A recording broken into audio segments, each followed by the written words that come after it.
Let's do silent practice. Every day we do guided meditation, but today we are doing our own. We will see how we feel about it.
May peace be with you.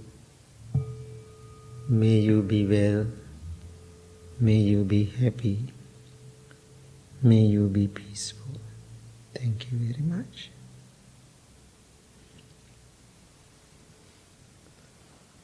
Okay, how was that silent meditation? Pretty good. Good? It was challenging? Mostly good. Mostly good. Okay, mostly good. It was good. Why? Yeah, that's good, right? Yeah. So you have any question to ask this morning? One thing I know, last Saturday, I think, last Saturday, I gave a Dharma talk. Some people are really confused, and same time I can see people who are confused, they are really happy about it, they learn, and they said it is amazing. Finally they figure it out. Some people email me, message me, and so that means everybody is thinking, which is wonderful. Even this morning Steve talked about it too. Finally he said, I got it. I'm very happy. So maybe you have some confusing questions, areas of your practice. Is there anything you want to ask? I just wanted to make a comment on it because you talked about Tuesday and then Saturday too about confusion. And I was thinking that as I was driving in today too, it's funny how it's always looked upon as being so negative. Mm-hmm. And you can actually see it in your practice as being such a positive thing.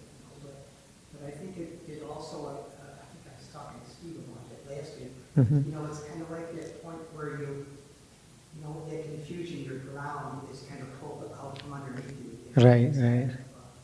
It's threatening. Right. Threatening, and also you are going, away from your comfortable areas in your life. A little bit uncomfortable. I think we have to face to it, that uncomfortable feeling. Otherwise, how we are going to learn, right? And now think about, the story, when Siddhartha, he left the palace. Now think about, do you think he has lots of fun after he leaves the palace? No, now think of being in the palace, having that luxurious royal life. After we go back, real world, he didn't have fun. Everything was emotionally, physically, everything was challenging. Those challenges help him so much to learn and be the Buddha. And finally what happened is effect into the whole world because of that commitment. So it's amazing to me, actually, those challenges. Yeah. So therefore I'm always asking, when you are really practicing, go beyond that comfortable areas in your life, then open up a little bit more into that areas. How you feel that uncomfortable feeling. Yeah. It's very interesting. I think I'm amazed at how much I avoid, I accept contradictions because life has its contradictions, Mm-hmm. but how it's possible to get comfortable with not being comfortable. Right. And how little subtle things regarding boredom, Mm-hmm. our lives have got these lots of moments Mm-hmm. that don't make sense, and I think in the back of my head something's wrong. But with the meditation, you can catch that. You can see yourself doing it. Yeah. And ask myself, what am I fixing it? Right. Yeah. It's crazy, but I love it. Yeah. If it is not crazy, that means you are enlightened. Yeah. Nothing to worry, right? All good then, right? We all are crazy. That's why Buddha said, if people are ordinary, all ordinary human beings are crazy and lunatic. That's the word of the Buddha. I just translated, right? All the ordinary people are crazy and lunatic. We all are. That's why we are here. And so it's really good to understand that. Yeah. So, anything else? Any other thoughts? Bhante, I think there are three things. This is my own observation.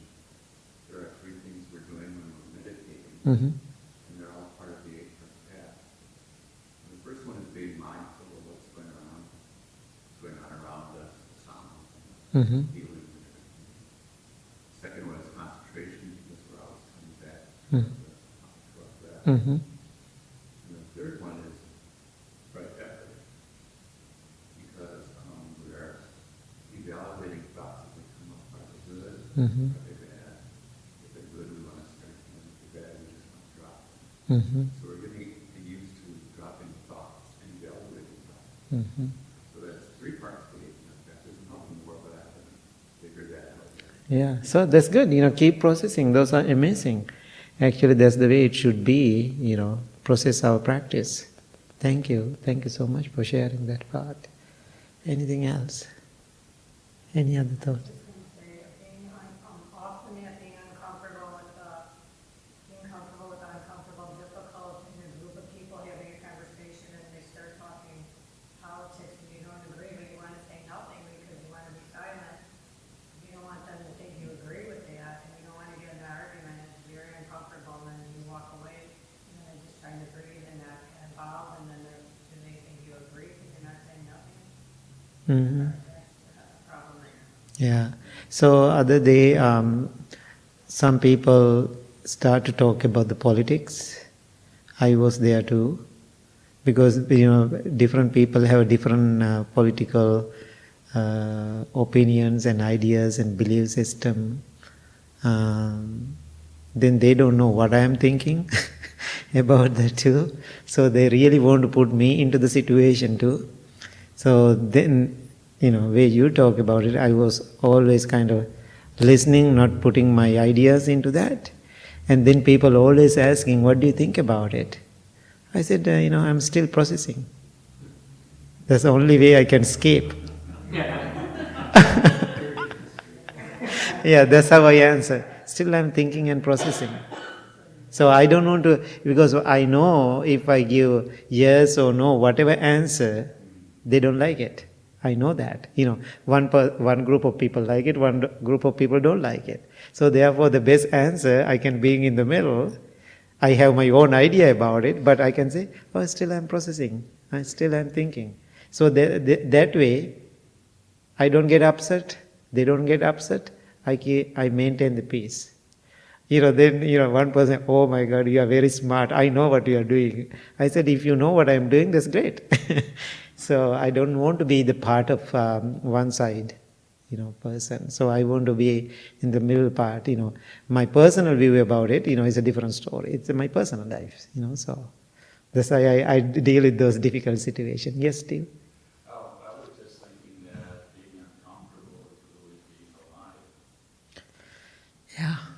In situations like that, political situations, how you deal with it, you're in control of how you react. Mm-hmm. Either feed into it, Right. or not say anything, Mm-hmm. walk away, Mm-hmm. then you're right, Mm-hmm. deal with it.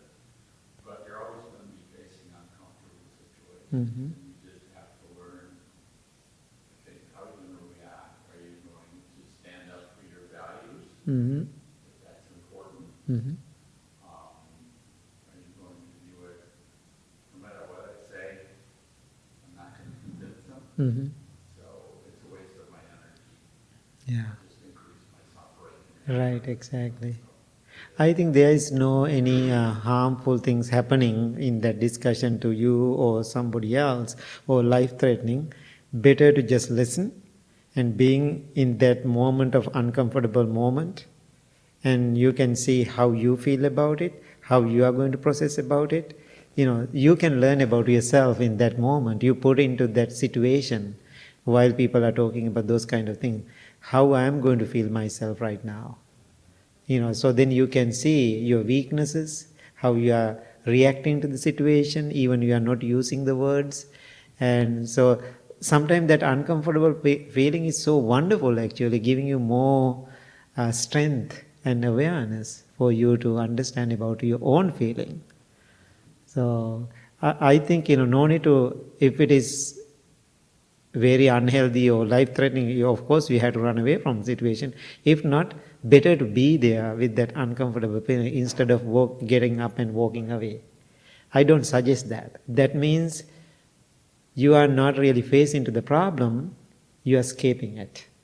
So that's not the better way to do that. Just be there. Then at the same time, we can see, sometimes I'm thinking, I know, people are just talking. What are the difference they are going to make after this discussion? Nothing. So then I can see it's their own ignorance. They get mad about each other and talk and lose the friendship or whatever it is, then they go home. Then after they go home, they cannot sleep. They keep thinking. They are so upset with the friends. And so I don't want to be the part of those things. It's very, very interesting to see that. So every situation I see my practice, those kind of situation. Instead of looking at they are wrong, what the heck they are doing, they are crazy. Instead of thinking like that, thinking about is helping for me to learn about myself. How beautiful that. And the fact is, I'm not absolutely sure about my own opinions. Right, exactly. So to say, I'm still processing is actually a statement of truth. Right, exactly. Because I might change my mind in 5 minutes. Exactly. Everyday things are changing anyway. Right? Nietzsche once had a really good definition of truth. Normally we think of truth as a property of the state. Right. The sun is up, or it's daytime now. Right, right. He says that truth is more of a virtue of how I treat my own convictions about things. The truth is the ability to launch an attack Right. on your most deeply held convictions. Right. To realize that those are all tenuous. Yeah. That's wonderful. That's great. So anything else? Any other thoughts? I was just wondering also, when you're in the process and the practice, how do you deal with extra frustration with yourself, and how do you be more kind to yourself in the process? Because sometimes I'll find myself in meditation or just in daily life, and even though I'm more mindful and aware and feel like I'm getting there, some of the same thought patterns just keep coming back, or some of the same fears or attachments, and then I find myself getting a little frustrated. Yes, most of those things are the conditioned mind. Mainly we are so conditioned to think like that.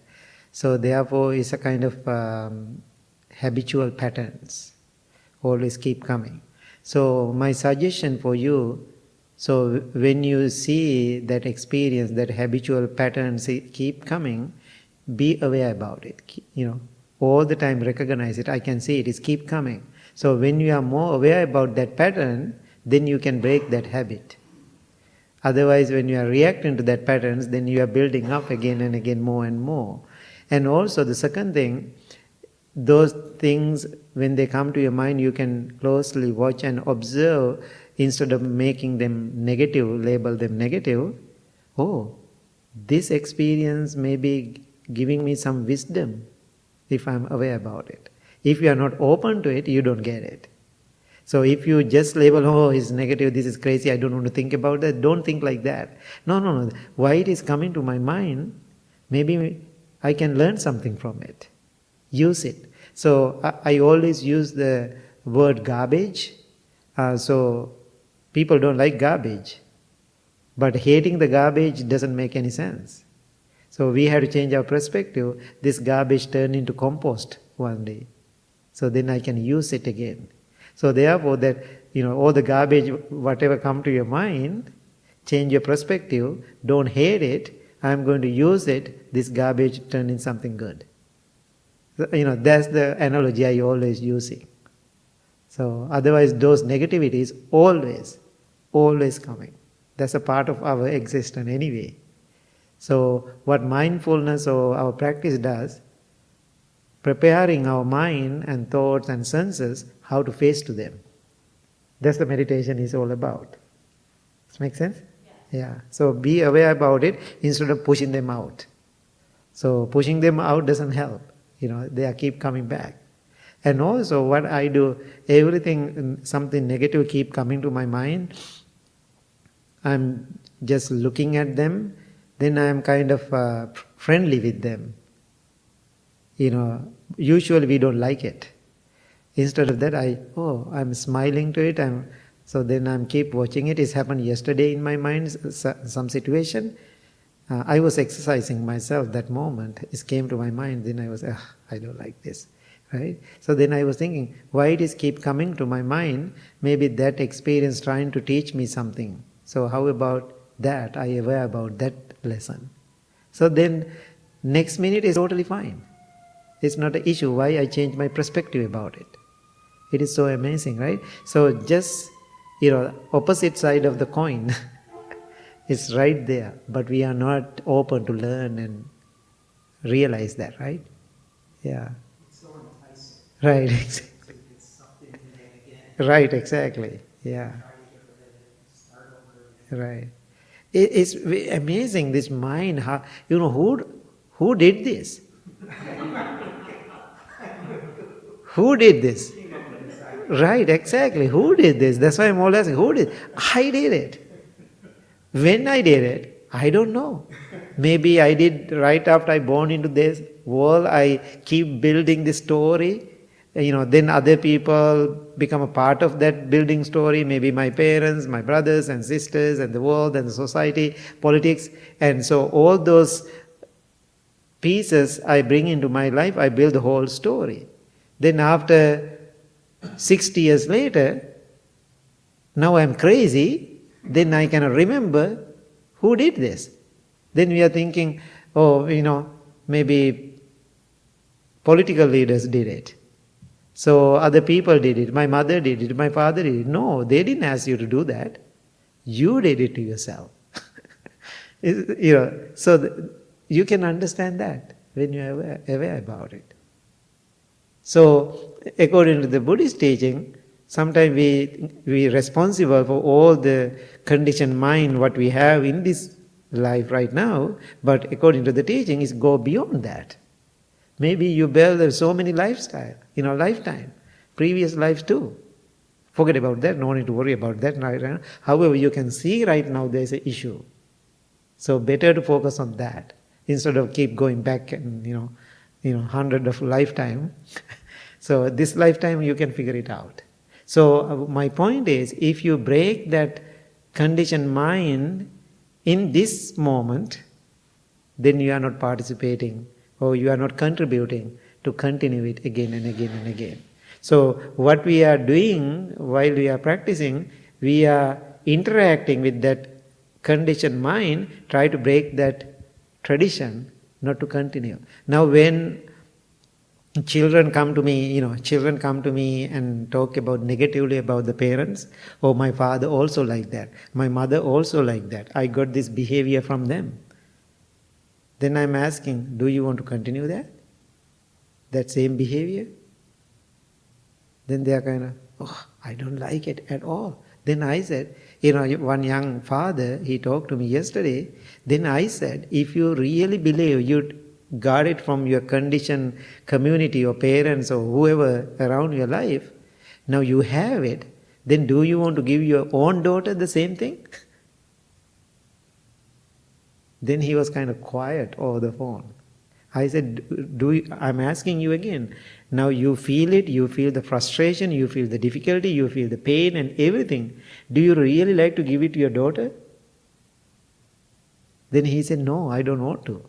I said, that's your responsibility, break that thread then. If you can break it now, then your daughter is not carrying it. Otherwise, whatever you experience, the same negative mind you are creating in your household with your wife and your children, then you are supporting to continue it to the next generation. So when you are practicing meditation, what exactly happening? It is so amazing to me. We are not contributing, this continuation to the next. How wonderful that. That means you are reducing the negative energy impact in this world. It is so powerful to me. Now when I'm thinking about my father, he is a tough person. The way his upbringing and all those things, not really bad thing, but his character, way he is thinking is, I know I have it too. Not in the same level, but same genetic, I know. The good thing about it, I recognize it. Then I always think, even I talked to my sister this morning, I said, I don't want to continue that. So I recognize it. Because I'm so grateful I became a monk. I took the different journey. So therefore I'm not a part of it anymore.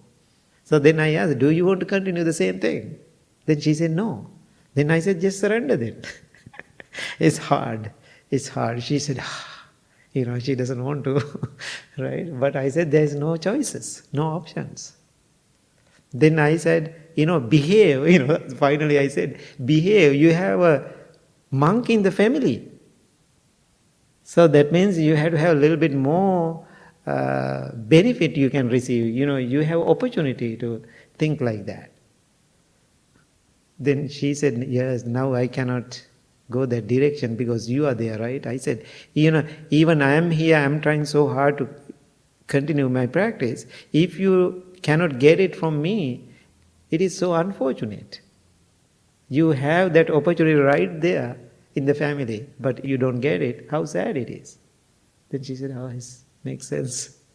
Even it is hard. She get it. So that's what I'm asking. Don't continue it. You just break the tradition, that negative tradition. Yeah. Okay. Thank you so much, everybody, and appreciate it. Anybody new today? No, right?